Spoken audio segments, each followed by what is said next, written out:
CSS padding. Padding property allow you to specify how much space should appear between content of an element and its border.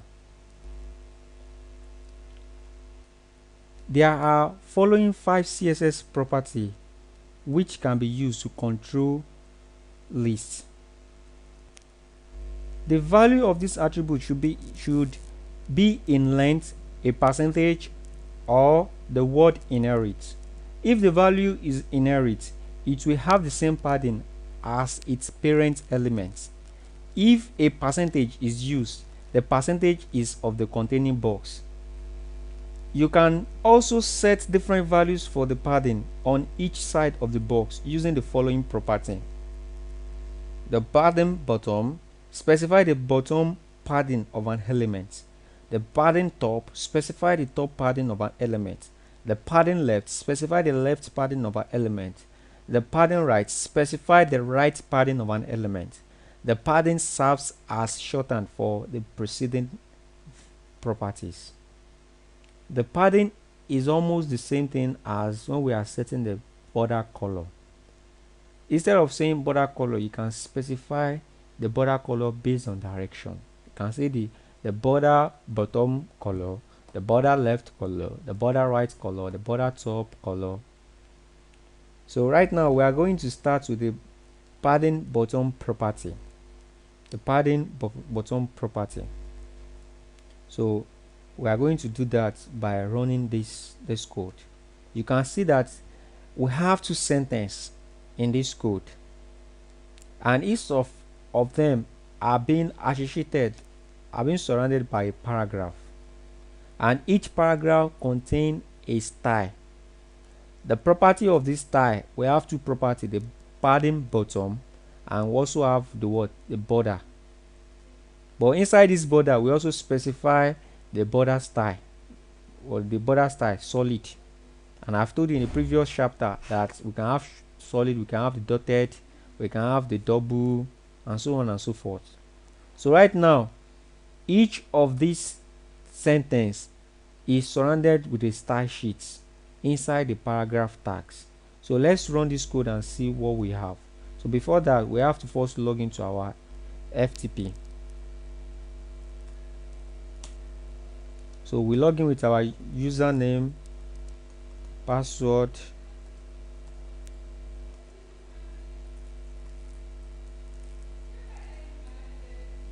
so right now we can see the starting directory. I've told you that this one is not compulsory, but instead of me to start clicking www directory, I can just write www directory, so it will take me to my www directory, to take me there directly. So right now I can create a new file.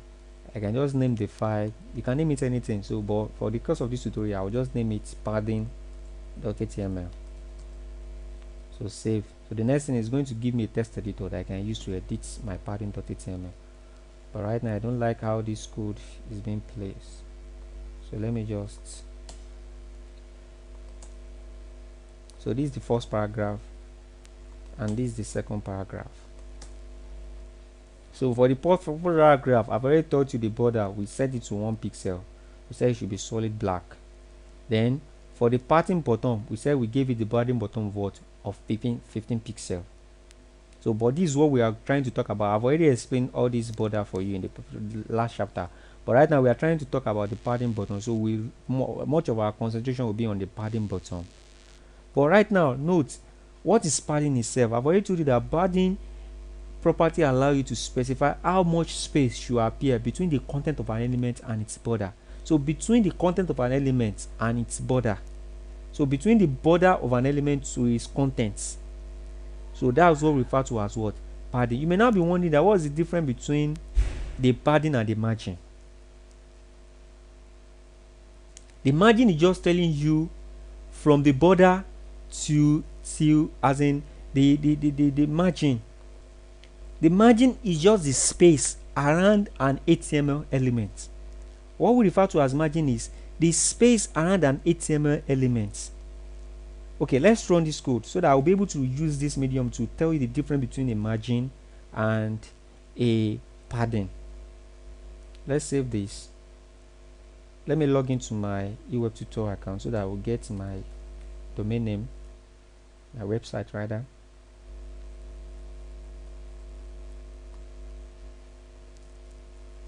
So this is my website URL. So what's the name of the file? The name of the file is padding.html.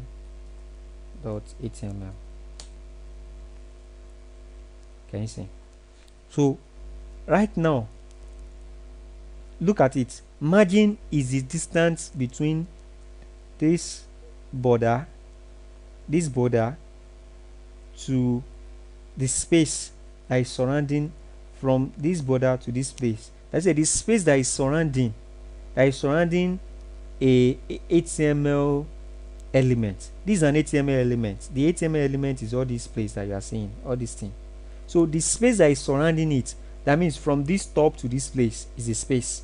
From here to the next thing that you have here is also a space. They call it a bottom margin. This is the top margin. From this place to this place is the top margin, and from here to here is the left margin, and from here to here is the right margin. That is margin. Margin is the space from here to here. Margin is the space that is surrounding an HTML element. The space surrounding it is margin. But a padding is the space, is how much space should appear between the content of an element and its border. The space from this is the content of an element. Normally this is the content of an element. So the space that surrounds from this content of an element to its border, that means the space from here to here is what? The space from here to here is padding. So from here to here, this space is what referred to as the padding left. The padding right. From here to here, there is no even space. The space is 0, but it's what referred to as the what? The padding left. Then from here to this border is what referred to as the what? The padding bottom. And from up here to this border is what referred to as the margin top. So what we are trying to say is the padding top. What we are trying to say is this: that padding is the space between the content of an element and its border. The space from here to its border, the space from an element to its border is what we refer to as the padding. Why margin is the space that surrounds an HTML element. In another way, the space that surrounds the border from here to here is a space. From here to here is a space. From here to here is a space. From here to here is a space. So the space that surrounds the border is what referred to as the margin, where the space between the content of an element and its border is what referred to as a padding. So right now we are talking about the padding bottom. So we have specified the padding bottom for the first. So let's run this. For the first paragraph, we specify the padding bottom to 15 pixels. Can you see? From here, because we've said padding is the distance between what? Between the content of an element and its border. So, and we said this is what? We are using the padding bottom. So that means the distance between the bottom, that's it, the distance between this text of this HTML element and its border, this distance is padding bottom. This distance is padding bottom. That is the distance between the text of this HTML element and the border, the bottom border is what referred to as what? The padding bottom. And we've said the padding bottom as what? As 15 pixels for the first HTML element. For this second one, we set the padding bottom as what? As 5%. So that means 5% is even more than 15 pixels. Can you see? 5%. So that's why you see that the distance between this HTML, as the distance between this text and the border, you can see that it's very, very big. So the more you increase the size, if you increase this from 15 to, let's say you increase it to 50, let's save and let's refresh, you discover that the distance between the, can you see the margin bottom, you see it increases. because from 15 to 50 it increases. So the distance between your tests and the bottom of your border is what referred to as what? The padding bottom. So the next thing is the padding top. So instead of using bottom here, let's use top. Padding top. Let's give the top 50. But let's give the top 100. For the first one, I only changed the first one. So let's save this. Let's refresh our page. You will discover that can you see the distance between here to here is what referred to as a padding top.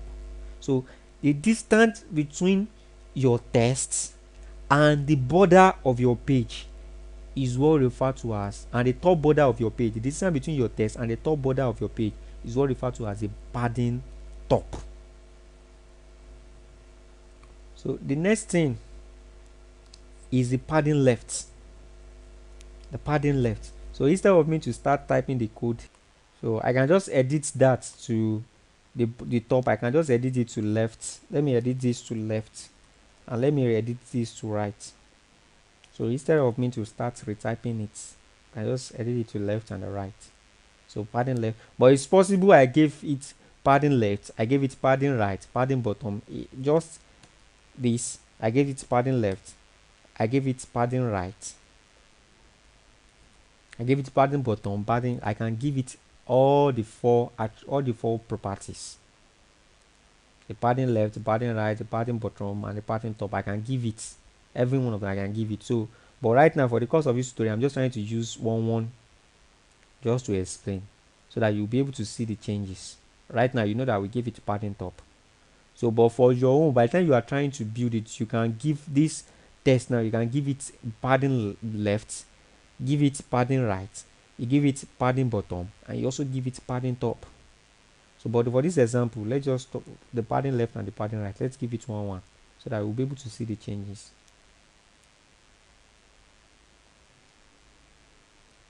You discover that this half padding left, can you see? From here to here is padding left, and from here to here is padding right, and this is padding left. So distance between the test and the border that you are seeing here is what referred to as the padding left, and the distance between this text here and what you are seeing here, the border here, is what referred to as the padding right. So we've talked about the padding left, we've talked about the padding right. So the next thing in this chapter is CSS cursor. The cursor property of CSS allow you to specify the type of cursor that should be displayed to the user. You can see right now, look at the cursor that is displaying right now. You can see this cursor just like an arrow. You can see it's just like an arrow. The cursor that is displaying now is just like an arrow. So this arrow right now, I may decide to change it to any other thing. So by the time users are viewing my web page, they will just be seeing another cursor that is different from this arrow. I can do that with CSS. So how are you going to do that? So is what we are going to talk about right now. So one good usage of this property is in using image for submit button on forms by default. When a cursor hover over a link, the cursor changes from a pointer to a hand. For a submit button on a form, this does not happen. Therefore, using the cursor property to change the cursor to a hand whenever someone over an image, that is a submit button. This provides a visual clue that they can click it. So right now, the tables that follows shows possible value for cursor property. Cursor can be auto, the normal cursor that you see, just like a normal cursor that you see. Cursor can be crosshair, it can be default, it can be pointer. The default is this cursor that you are seeing presently, an arrow. It looks like an arrow. Cursor can be moved. Cursor can be resized. Resize is what they use whenever they want to resize something. The negative resize is what they also use whenever they want to reduce something. The cursor can be NW, it can be N resize, and it can also be cell resize. It can be S resize, W resize, text, it can be weight, it can be help, it can also be URL. So let's try all this. So in this example now, we've used a style cursor. The property is cursor, and we use different type of cursor for different text, so that you'll be able to see the changes of every one of them once and for all. So let's run this.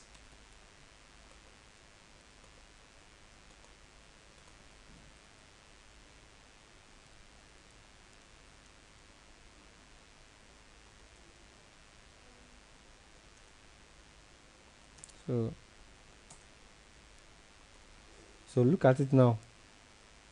The first one, you will discover that we give it auto. The second one, we give it the cross here. Up to the last one, we give it the help. So let's save this. You will discover that by the time we run our code now, different cursor, different looks of cursor is going to be coming out. So let's refresh this.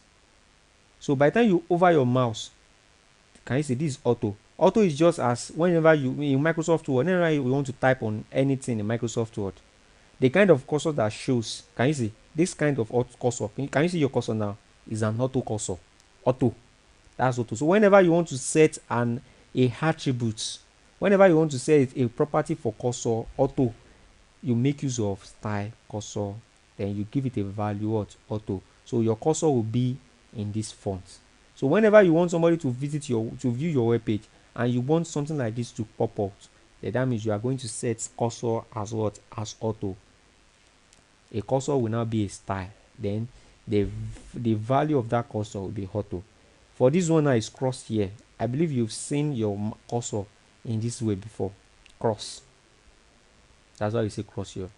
The default is just like your normal default. That's why we call it default. Your normal default cursor. Whenever you want to visit any web page, the kind of cursor that comes out is in form of an arrow. That's a default. We have the pointer. Can you see? Pointer, as if you want to click on something. We have the move to resize something, to move something from one place to the other. I believe in CorelDRAW. This is a kind of cursor that CorelDRAW use whenever you want to move something. Maybe you did an image and you want to move it.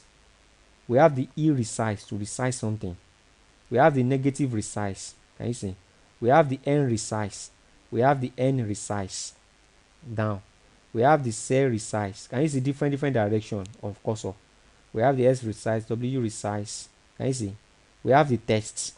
This text is just the same thing as auto. Can you see? It's the same thing as auto. So we can say cursor text or cursor auto. Can you see? Cursor auto and cursor text. They are almost the same thing. Weight. Can you see? This kind of cursor is also a cursor. When something is loading, and that's what Mozilla did. Whenever you are trying to access a web page that is taking a longer time, and maybe your Mozilla now crash, the next thing you will see is it will now bring this kind of symbol for your cursor loading. So you can also make your cursor to look like this whenever somebody is viewing whenever a user is viewing your web page. And this is help. I believe you are also familiar with this type of cursor. So, and this, maybe whenever you go to a FAQ, or maybe you go to contact us, or you go to you want to ask a question in any website, by the time you click on their help link, I believe it should show something like this. So this is how they create that kind of thing. So you can see now, with different properties of our cursor, with different values of our cursor, with different value, the auto, the crosshair, the default, you can see we have different looks for our cursor. So you can change the cursor, you can change the looks of your cursor whenever you move a mouse with this code. You can change the looks of your cursor whenever you move a mouse. So, but note, all these things that are inside this place now is just ordinary tests. But this test, whenever a user move their mouse on it, automatically, because you have set the style, you have set the style, and you gave the style the property of cursor, and you set the value for that cursor, you set it auto.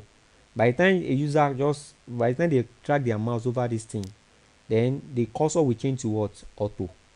So let's save this now. By the time you refresh, by the time you refresh this web page, By the time you scroll your mark and use it, it is set to auto because the cursor this you have added a style name the style property is what is cursor, and you gave it a value of what of auto, and that's why you have something like this. So, but for you, for the case of theory, please just go through this PDF. Just take your time and go through this PDF and make sure you attempt all the codes that are inside it. Run it yourself so that you will see the results and you'll be able to know that you'll be able to understand or what you are trying to pass across. So just go through these materials, go through the codes inside it, and go through the content so that you have more knowledge about all we are trying to pass across. So you can go to the next chapter now. Thank you.